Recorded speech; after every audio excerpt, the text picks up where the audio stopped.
Hi there, this is John Bishop, and I'm with Dr. Nancy Flournoy and her husband Leonard. And so we're going to be jumping right into a little video first about this patch that LifeWave makes called the Alavita patch.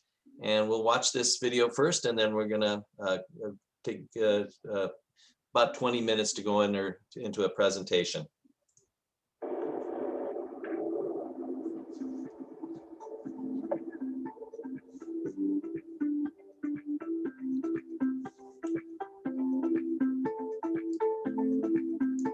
Rejuvenate your skin by reinventing the way you treat it.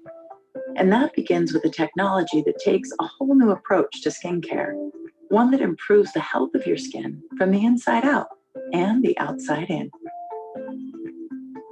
With 98.6% naturally derived ingredients and a 24/7 approach to skin nutrition, you experience vibrant skin from day one. Alavita, nature and science in perfect harmony. With key ingredients like microalgae oil, rice bran oil, milk peptides, moringa butter, and vitamin C. Working together with our patented proprietary technology to deliver 3 breakthrough products. Introducing the Alavita Regenerating Trio, a moisturizing and anti-aging solution, starting with a daily refresh facial nectar for daytime use when your skin is exposed to the elements. With antioxidants known to protect the skin from visible signs of aging. And nightly restore facial cream for nighttime use when your body naturally heals itself. It helps improve firmness and elasticity and reduce the appearance of fine lines and wrinkles. And finally, the Alavita phototherapy patch for nighttime use. It uses light to stimulate acupressure points on the skin, which reduces oxidative stress and helps preserve antioxidants in the body, both of which promote the regeneration of your skin's radiance.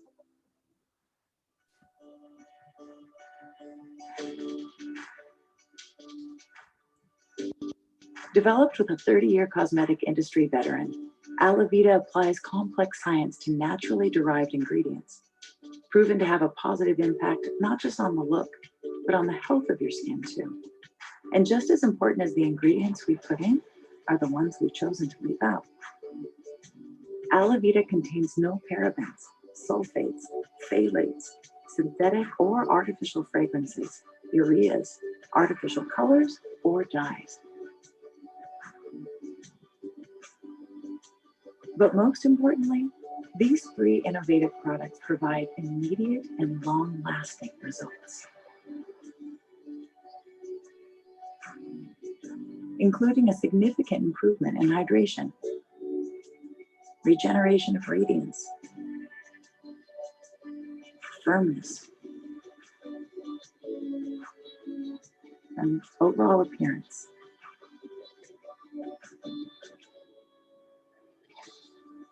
Alavita, a beautiful merging of nature and science. Contact your LifeWave distributor or learn more online today. LifeWave.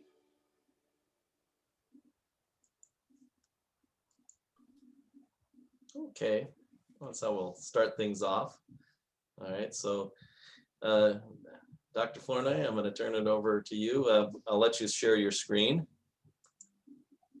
Okay.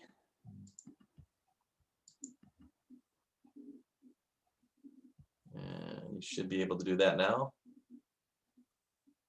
Yeah, just, okay.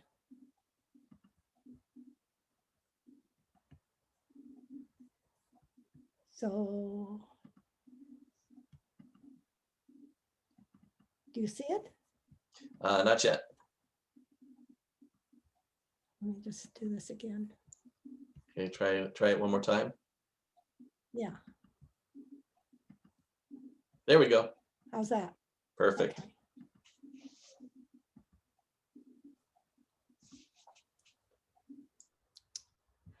Okay, well, thank you, John. Thank you for giving me the opportunity to talk. I'm Dr. Nancy Flournoy. I have a PhD in biomathematics and a career of working in clinical trials, both in the application and in experimental design for clinical trials. I got into the patches primarily initially because of my husband's pain in his hands, but we're going to talk about Alavita today. And to follow up with the slideshow that you just had, I'll just say a little bit about the skin. The LifeWave company decided to promote this product as a skincare product, but if you, and there are lots and lots of pictures online, you can see lots and lots of evidence that in fact, if you use the Alavita for some period of time, your skin does look firmer and fresher and healthier and younger. So what I was interested in though was the effect on the organs. And there is evidence, they have research evidence that the patches do actually affect organs as well as the external skin, which makes sense if you look at this outside layer of your skin is the epidermis, epithelial cells made up of epithelial cells. And epithelial cells cover not just the outside of the skin, but they cover organs, intestines, vascular, your arteries, your veins, they are like everywhere. So I wanted to understand, even though the company wasn't promoting Alavita for the benefits to the organs, I wanted to see what I could learn about what they actually do. And so I invite you to join my search for greater understanding. I am not a biologist, but as a scientist, I read what I read and then I get critical of it and I go try and find answers to the questions that are brought up. And I have gotten more information than I had to start with, but I still find that a lot of the things I find make me want to ask more questions. And so I start out with this question about what do the published claims about Alavita's effects on the organs actually mean? And I'll explain to you too why I have to ask that question. So let's start with the published paper. Excuse me, it's not published. They have a research paper called LifeWave Alavida Non-Transdermal Anti-Aging Patch Improves Cellular Functional Status in Different Organs. Well, this is a pilot study that was done in 2015, and the authors are Sherry Blake Greenberg and Homer Nazarin. And it turns out these two authors also have papers on a number of other patches. They have papers on the SP6, they have papers on a glutathione, several of the different carnosine. They have several different papers, which are all longer with larger sample sizes than this particular paper. But this particular study, if you see here, just involves 10 subjects. So it's definitely a pilot study. And all of the studies that these authors have done together involve a piece of equipment called the electrointerstitial scan. So if you look at what the claim is, improves cellular functional status, and you have to say, well, what does that mean? Well, you don't measure status. So the measurement, this has to be some sort of summary of measurements that are being taken. And so I wanted to know more about what this piece of equipment actually does. But I'll tell you right to start with that the paper considers all of these different organs, the kidneys, both left and right, adrenal glands, left and right frontal lobes, pancreas, liver, hypothalamus, pituitary, and thyroid glands, and also the intestine. And of all of these different organs, they report pre and post measurements. I'll give you more information on the design, what they actually did in a minute. But comparing subjects to themselves, they report significant differences in all of these different organs except the intestines.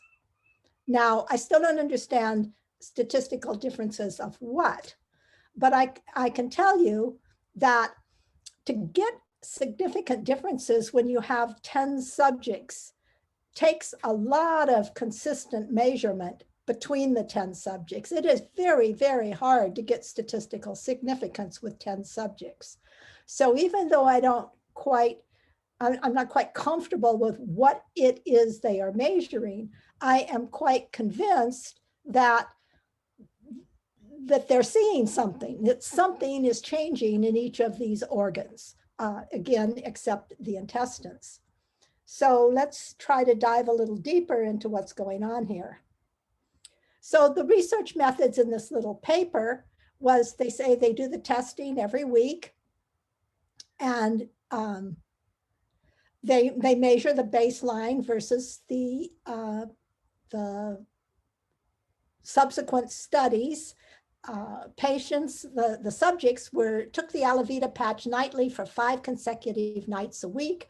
They took 2 nights off and went for 30 days. Now they took the 2 nights off because all of these patches, our recommendations are to pulse them, to give little breaks so that your body doesn't become accustomed to getting the little light signals and forget to pay attention.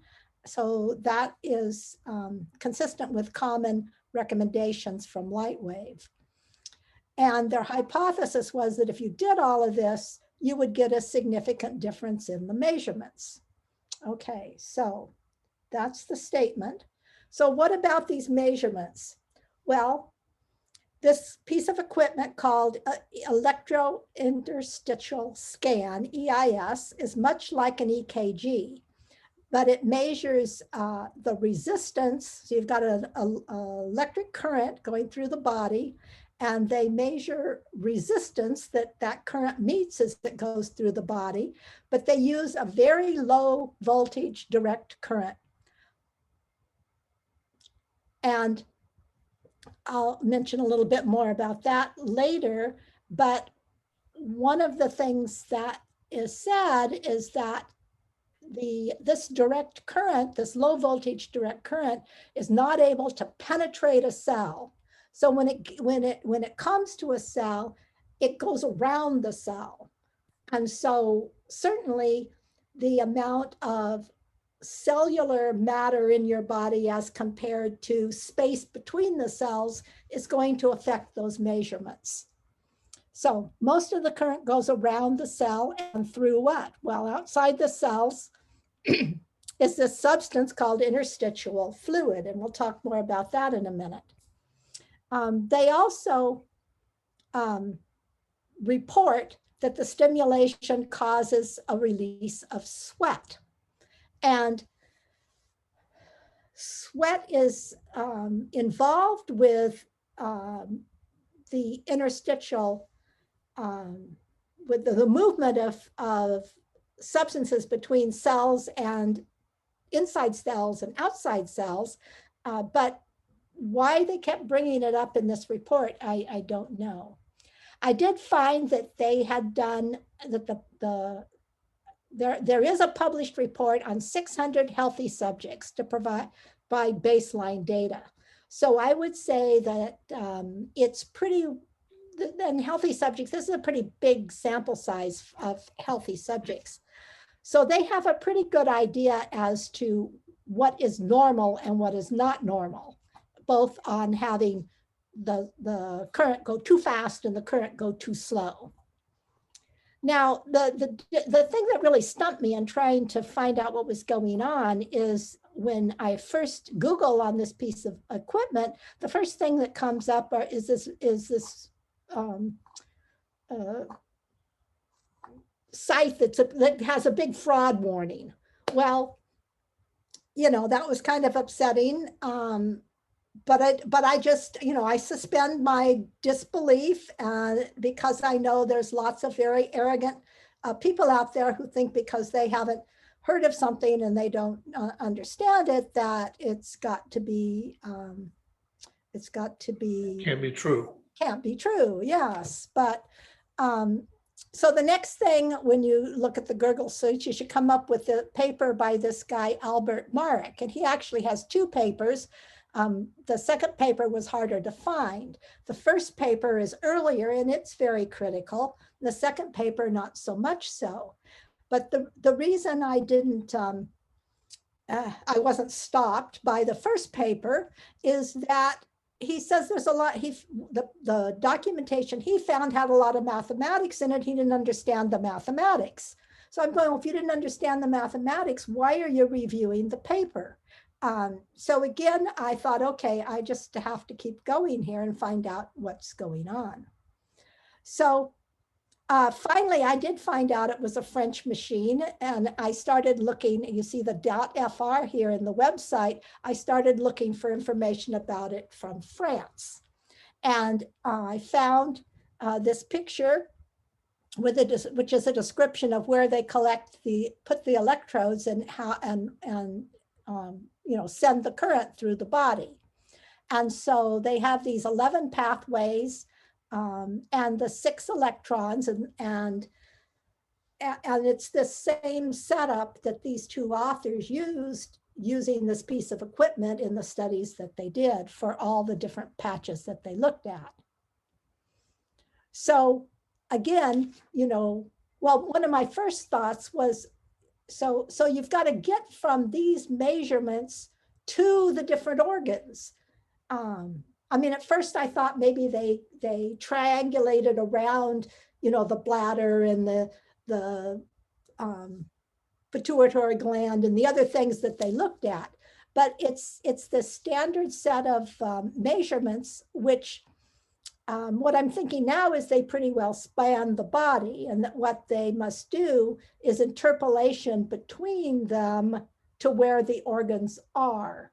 But it's so an open question is, you know, how do you actually get from these, there's only 10 different pathways shown here, but how do you get from these pathways to an actual conclusion about the stomach versus the intestine? Okay, so that's an unknown. So again, the currents are going through the body, skipping around the cells in the interstitium. And this is tissue that connects and supports your more solid tissues, and also serves as a transport medium for your nutrients, your waste products, and for signaling molecules that are going to be telling your body what to do.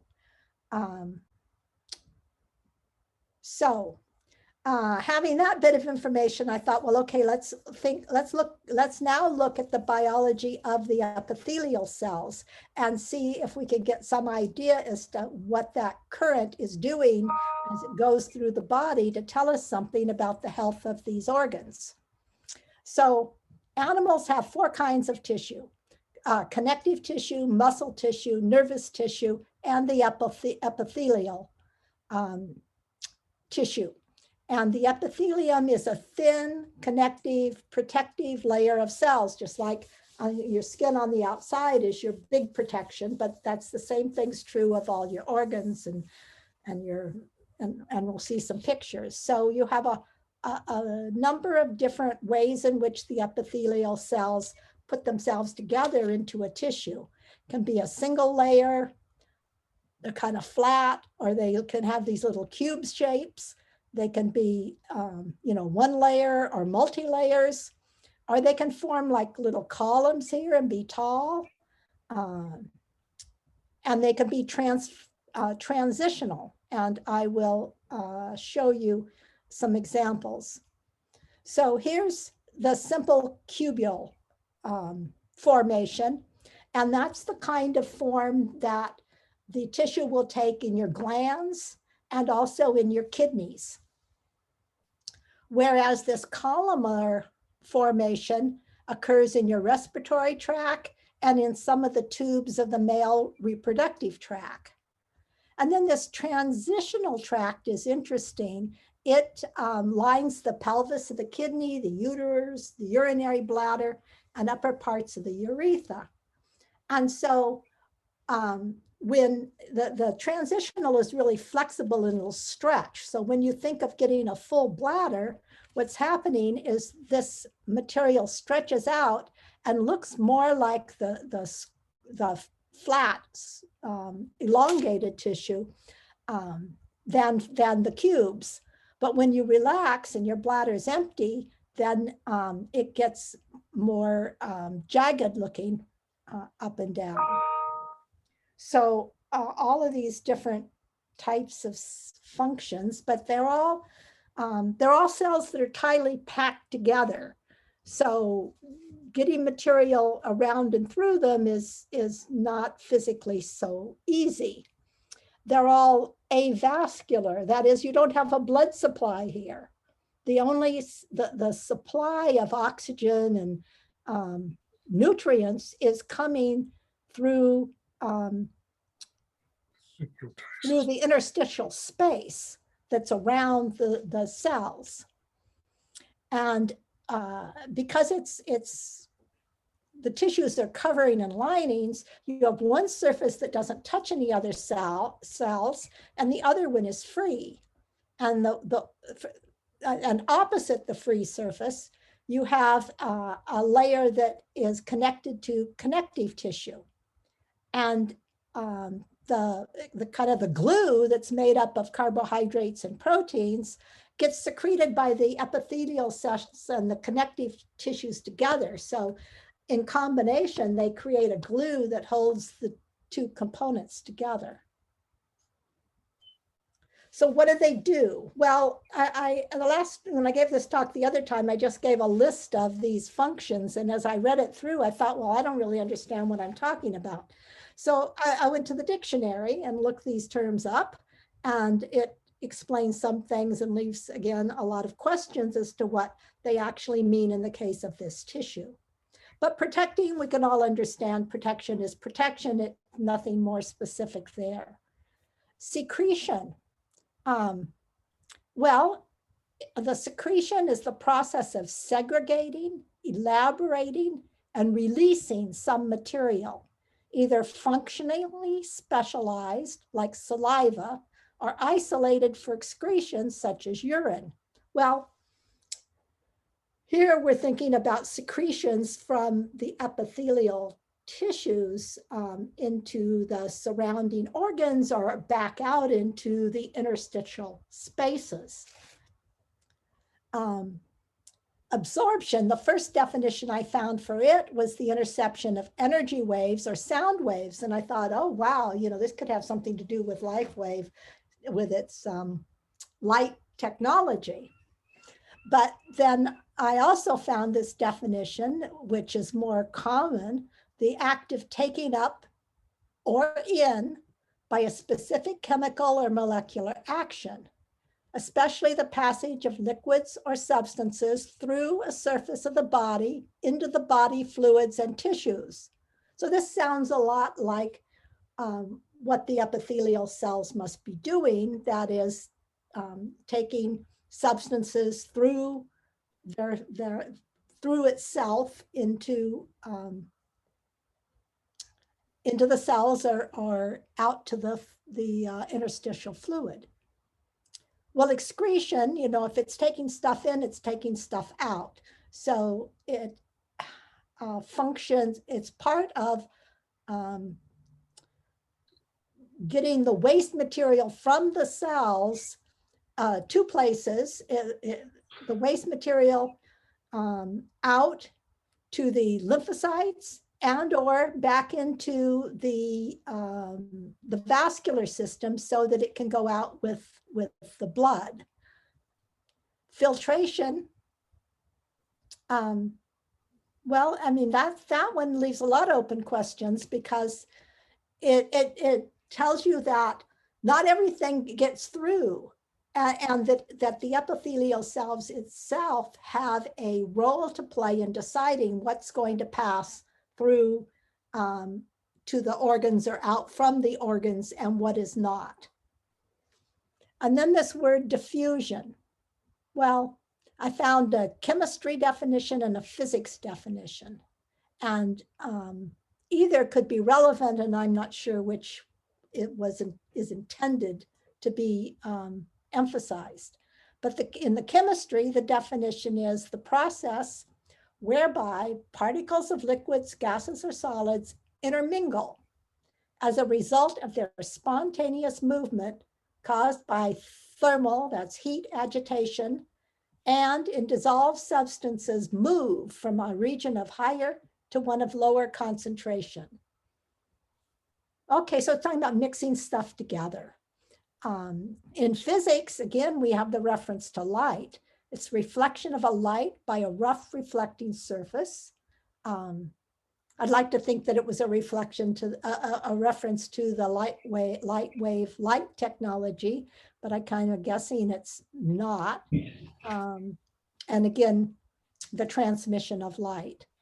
And the other thing that's really interesting is sensory reception. So it is the tissue that is receiving the nerve impulses in the nose, the taste buds, and other places where we get sensory information coming directly into the body. So that's a nice collection. Again, sort of more questions than answers. So let's just look at the artery, veins, and capillaries. So this is just an example of where we have,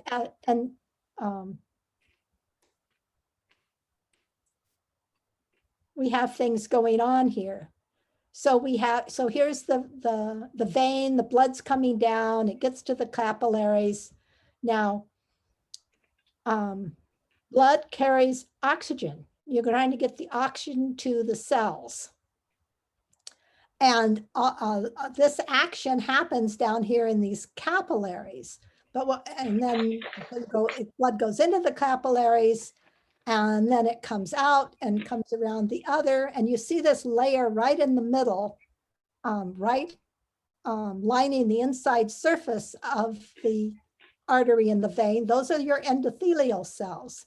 So within the vascular system, they are playing a role between the inside of the veins and the arteries and the more substantive part of the cell, the artery vascular walls themselves. So here we have the endothelial cells as an example of protecting an organ, but we have this function where we want the oxygen to come out of these, oxygen and nutrients to come out of the vascular system, get into the interstitial fluid, get from the interstitial fluid into the organs, and then for the waste products to come back. And so it's that whole transition that is the pieces that I've just started to try and put together. This is an interesting one. This is again, so up here, you're in the middle of a blood vessel, and the shear stress means the blood's flowing from left to right. And all these little yellow dots, if you can't read them, are sodium molecules. And you have these things that look like little antennae. So down here at the bottom, we have our epithelium. So that's the surface of the cell, the vascular cell wall, the wall of the blood artery or vein. And then you have these things growing off of them that kind of look like antenna. And so here's a healthy one with all these little protrusions out each direction. It's got a big, long, ugly name, which from what I read, they're just coming to understand.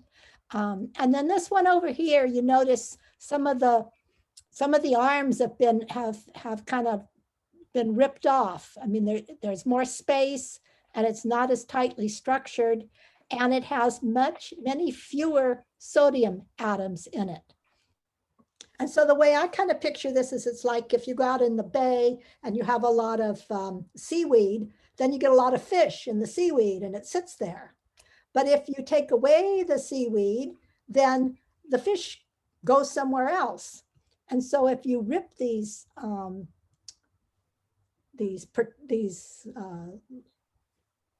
strings of molecules that are the antenna off, then your sodium atoms are just going to flow right on down the bloodstream and not hang around to serve in the function of transporting things from inside the blood vessel to outside of the blood vessel. And so they keep referring to the sodium pump, which is you have the positive, the sodium molecules are positive, and the phosphate is negative, and the balance between the two is critical for getting things transported through the epithelium and from the interstitial tissue once it gets out here into other molecules. So, so again, most of the sodium is going to be transported between the cells. So how tightly these are packed together matters. So this is a little picture trying to, again, say, what does it all have to do with Alavita? And there's the claim that Alavita reduces oxidative stress. And so what is oxidative stress? Here we have a picture of the fast the fast current going right through the cells in pretty straight lines. And we have the low wave intensity, which this machine is picking up, kind of going around the cells. And these are cells with normal oxygen levels. And on the right, we have cells that have decreased oxygen levels. And if you see what happens with the decreased oxygen level is the cells are bigger. Each of the ones is bigger relative to the space in between.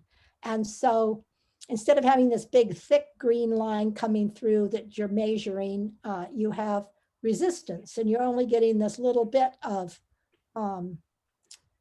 the current coming through. And so this shows how the current is going to measure the fact that there's not enough space between these cells to be able to transport the things that you need to transport. Now, so the paper on Alavita was very short. It looked like it sort of been stopped without really being finished because it didn't have any references or anything in it. But if you go to their paper on carnosine, they explain more about this piece of equipment. They told me that it was a piece of French, it's a French device that is classified as a medical device in Europe, in the United States, and somewhere else I found it was also classified that way in Canada, and I believe also in Korea, because there are a number of papers in Korean that I couldn't read. And they describe its main functions are to read the different processes going on in the body, hyperactivity and hypoactivity. So I think that just translates to, is there too much current going past these organs or too little current going past them? It also says you can use this machine to measure biochemistry and hormone levels. And I didn't see anything about that in terms of how it does that. Again, I never did find the company's website. So, so presumably somewhere there's more information, and did I go up or down? So it does measure resistance. I think I've got some ideas to what that means now. We've sort of seen a picture of how that relates to the interstitial volume.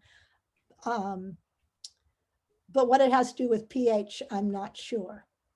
And then it also, they also make the claim that it measures body composition and the sympathetic and parasympathetic influences of the autonomic nervous system.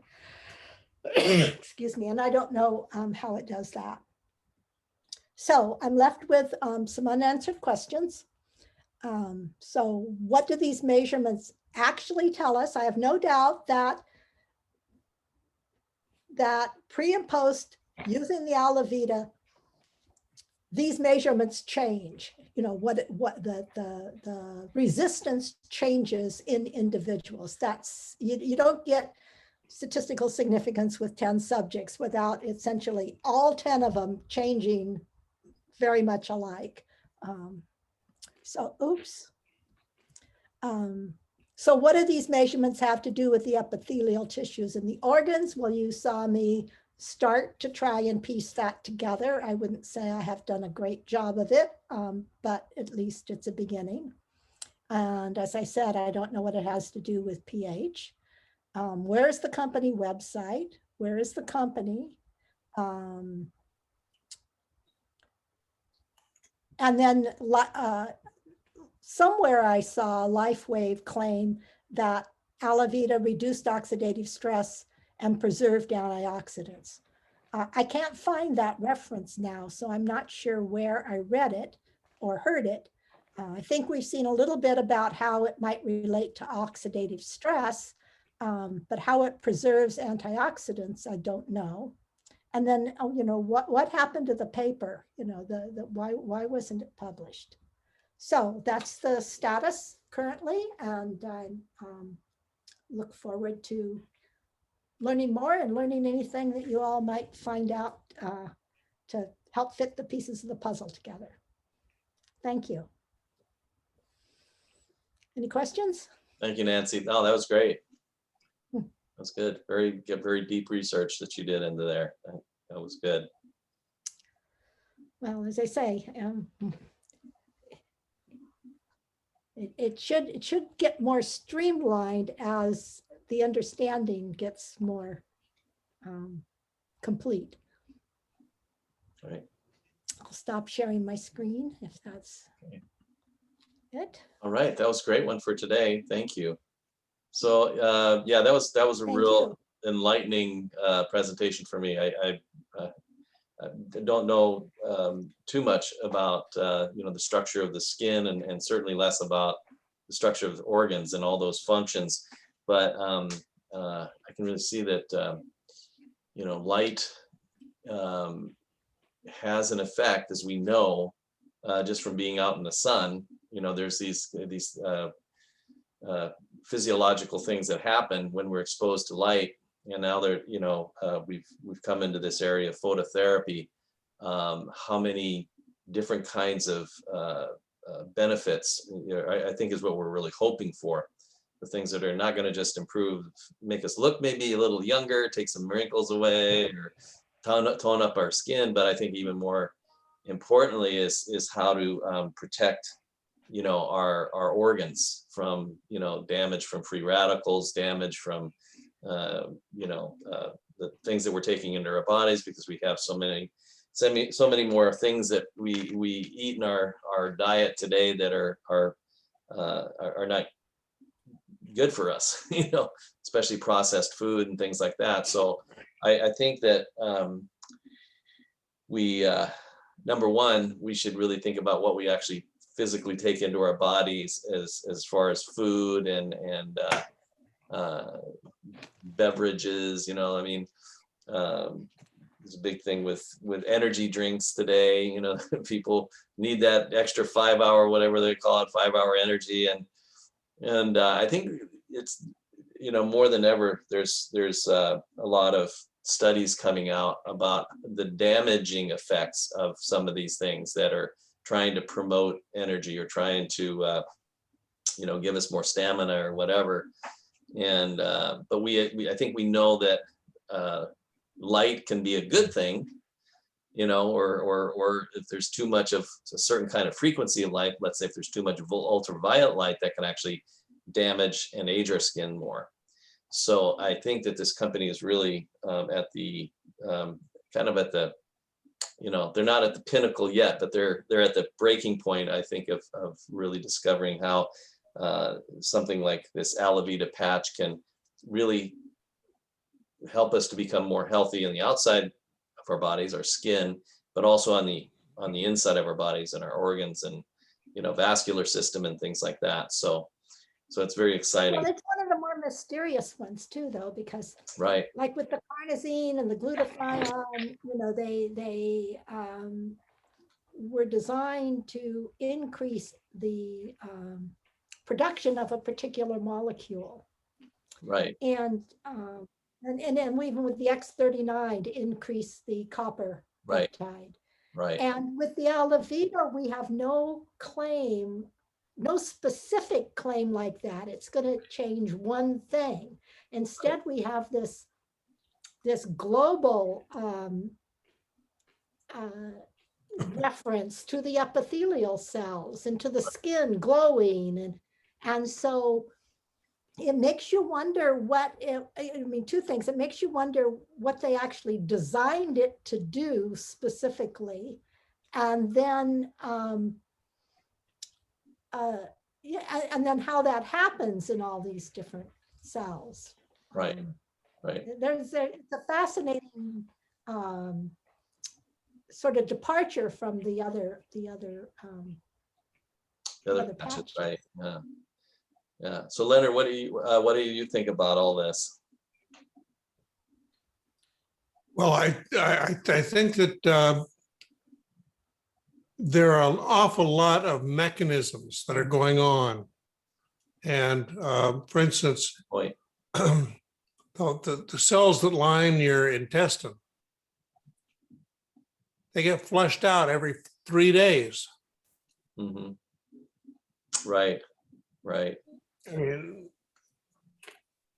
Yeah, so I just don't know where it's going to go, but obviously it's affecting some important stuff. So yeah, and it's just hard. Like Nancy, you said, yeah, I think you're right. It's kind of like it's kind of mystery world with what's going on inside. With the right. They are, because we can.